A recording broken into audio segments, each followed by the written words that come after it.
So my name is Alana Allen. I am the Director of Alumni Communications for the Office of Alumni Relations.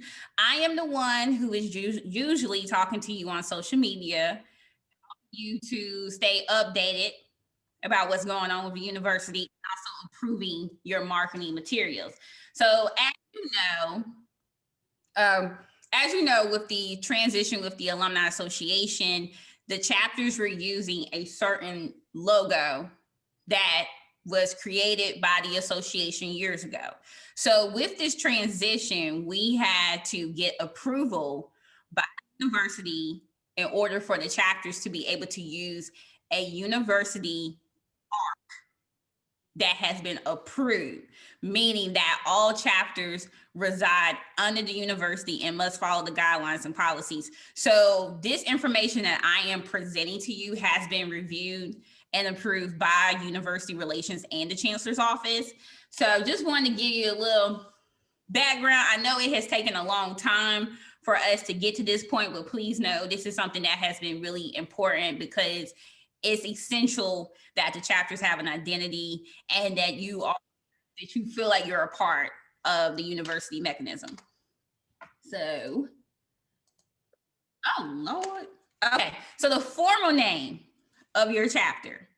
The formal name of your chapter, when you reference your chapter now, a lot of you on social media, you currently have like the Richmond, Virginia chapter of the NCAA Alumni Association. Due to that, the Alumni Association is no longer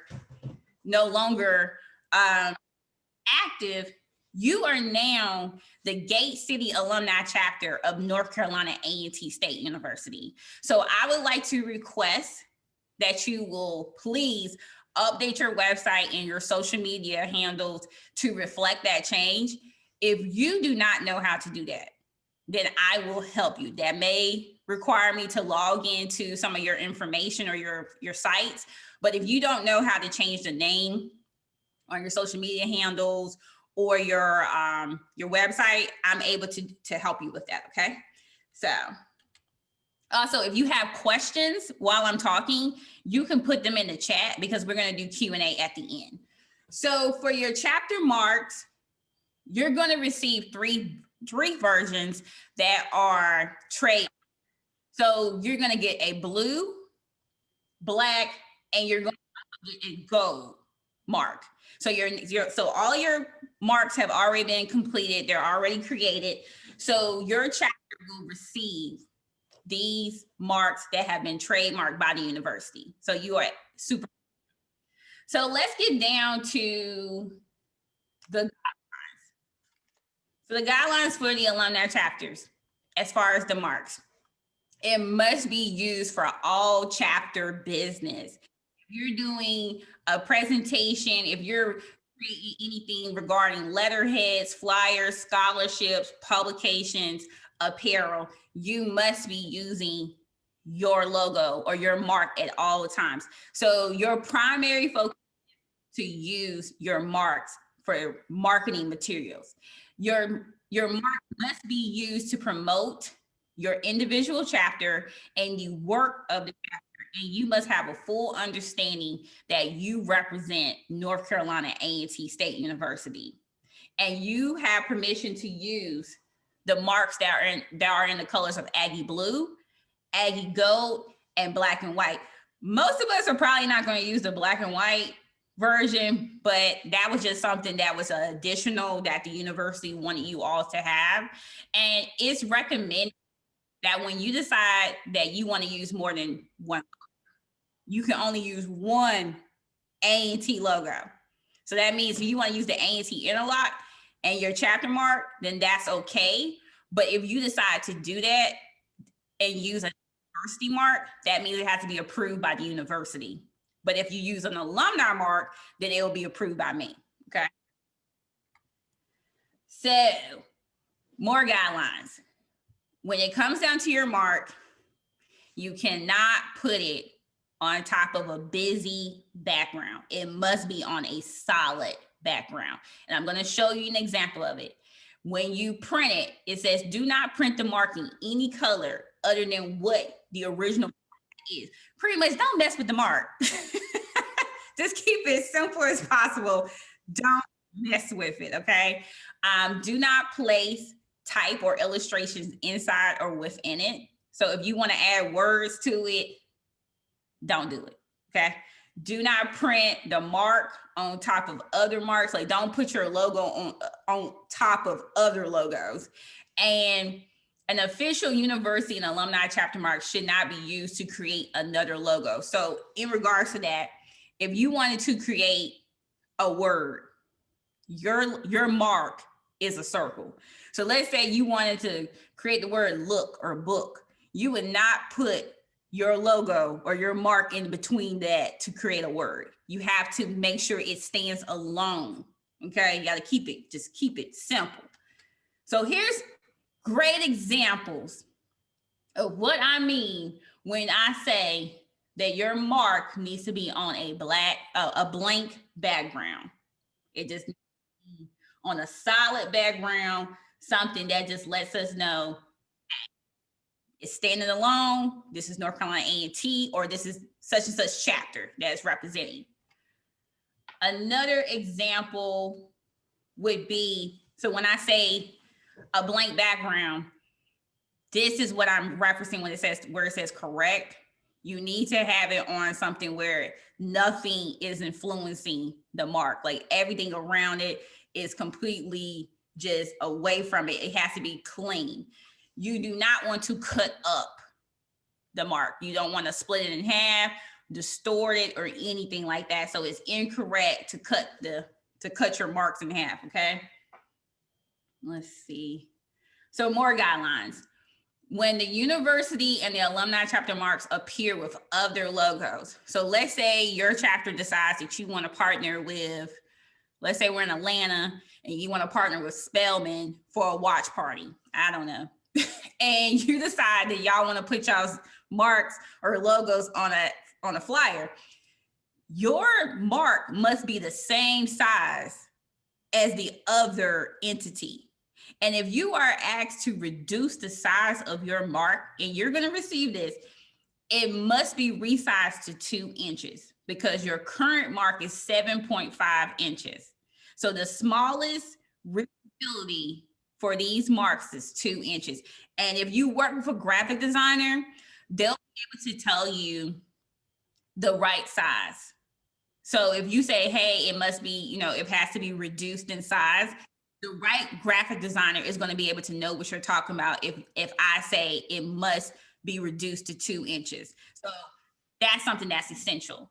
And for university logos and alumni chapter marks, you cannot adjust them or modify them in any way. Do not change the color. Just make sure you stick to the core brand, which is blue and gold. So design concepts of the mark. So for the university colors, we have Aggie blue, Aggie gold. These are our primary colors.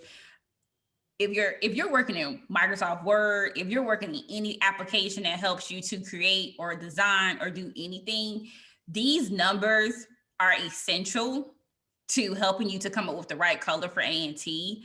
If you want to send these to your graphic designer so that they can have it, because a lot of times when chapters do send in flyers or promotional items, sometimes the colors look a little orange or look a little green. So this is the correct numbers that you should be using to create your marketing materials or anything that you're doing moving forward. For university fonts, so for your university fonts, please use Arial. Arial is a standard font that all applications use. I think even when you're texting, Arial is the main font. So Arial is the ideal font for chapters to use on your flyers, when you're writing your letterheads, anything in regards to promotional items, just use this font, okay? Design guidelines. Do not fill the mark with graphics or photos, and do not cover the mark with text or graphics. So you see where I have the Chicago mark and you want to say join today because y'all trying to recruit new members, do not put over top of your mark join today, you will put join today at the bottom. So it's essential, just leave the mark alone and put the words at the bottom or put it at the top if you're trying to promote something. The mark must hold a prominent position in every external communication and stand apart from its surroundings. So everything you're doing, you want to make sure that people know that this is your chapter, that you're representing your chapter. And I will do my best to make sure that I help you as we navigate through this process, and just making sure that you have clear space around it. More guidelines. Do not apply strokes, drop shadows, gradients, or any visual effects. And I do have some examples for this. Do not change the color of your mark. Do not rotate, distort, skew, or bend it. Do not crop off any pieces of your mark. It must appear as it's as in whole, like it must be a complete circle. And the alumni chapter mark must not be used as a substitute for words. It must stand alone. Okay, so here's some design notes. When I say do not distort the mark, like, you know, if you decide that you want to stretch it or you don't know what size it is, don't stretch it because it looks weird. For visual effects, don't add a glow behind it. I know I've seen some flyers where it's like sparkles and glows and things like that, or diamonds. A&T does not need that. A&T needs it to be clear, because if you send it to me, then I'm pretty much going to tell you to take it away or take it down. And do not recolor the mark. You have your black, you have your gold, and you also have black and white. And I know for some chapters you have asked about apparel. You do have permission to print your mark on a t-shirt, but you must use a university, approved university licensee through CLC licensing. So what I have is I have a PDF of vendors that you can use. So whenever you decide that you want to do a t-shirt, you must get it approved by our office, because everything that we're doing is connected to A&T. Y'all should know this. Do not use the university seal. The university seal should only be used for official documents for the university. I know I say this a lot, but just don't use the university seal at all. So approval process. We've all been through this. In regards to the approval process, it's going to be a little bit more stricter now that chapters are under the university.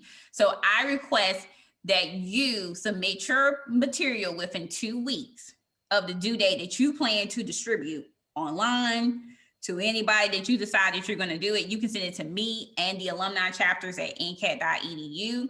But it is so crucial that you get your stuff approved by me, because if you do not, a lot of you know that I will reach out to you on social media and say, hey, this was not approved. Could you please take it down so that I'm able to provide edits? Because the brand for A&T is super important. So in regards to not getting your stuff approved, there will be consequences. So the consequences of inappropriately not getting your stuff approved. So with the first incident, if a chapter posts marketing collateral pieces without approval, the director, which is me, will notify the chapter president of the violation via email. The chapter will be asked to remove the marketing collateral from public channels, which is your social media, your website, until it's approved by me and then given approval to repost. Your second incident, if you decide that you would like to disregard the first warning, the chapter will be temporarily suspended and the issue is remedied, and the university will schedule a meeting with the chapter president discussing further details. What that means is you will be meeting with me to help me to understand why is it that you do not want to get your stuff approved before it goes to the general public, because we're trying to make sure that the brand is taken care of with A&T. And then the third incident, if a chapter continues to violate the marketing and branding standard rules, the alumni chapter will receive a cease and desist letter from the Associate Vice Chancellor of the Office of Alumni Relations, resulting in the deactivation of the chapter's social media platform and website. The chapter's affiliation agreement may also be revoked, at which time the chapter must discontinue all operations. So what we're just trying to say, let's all be friends. Let's get our stuff approved. Just send it to me. If you feel like if you know for a fact you have like something that has to go out immediately, just email me and say, hey, I need this approved today. So let's try to help each other as much as possible so that I am able to get your stuff approved on time, because we don't want to go through this. This is something that has been approved by the university and we want to take it very seriously. So there must be an online acknowledgement that must be virtually signed by a chapter president. So what that means is all chapter presidents will receive an online acknowledgement to sign it to comply with the university marketing guidelines. It's important to maintain the university brand. And once this has been signed, your chapter will receive your marks. So all you gotta do, I'm gonna send you the link tonight. I'm gonna send you the guidelines. Once you review it, I'm gonna need for you to just go on to that online form, fill it out. You're gonna draw your signature on there. I'm gonna send you your marks. And you are pretty much saying that you acknowledge that you have reviewed these policies, that you understand that everything that you're doing needs to be approved by the university, which is this office, the Office of Alumni Relations. And that's it. And then now we're gonna go into question and answering. In the future, well, pretty soon, all chapters will receive marketing templates such as a sample flyer, a sample letterhead, and then also maybe like a button or something that you're going to receive. So it's essential. What we're trying to do is we're trying to set you up for success by providing you with templates. So it's not so hard for you to do X, Y, and Z.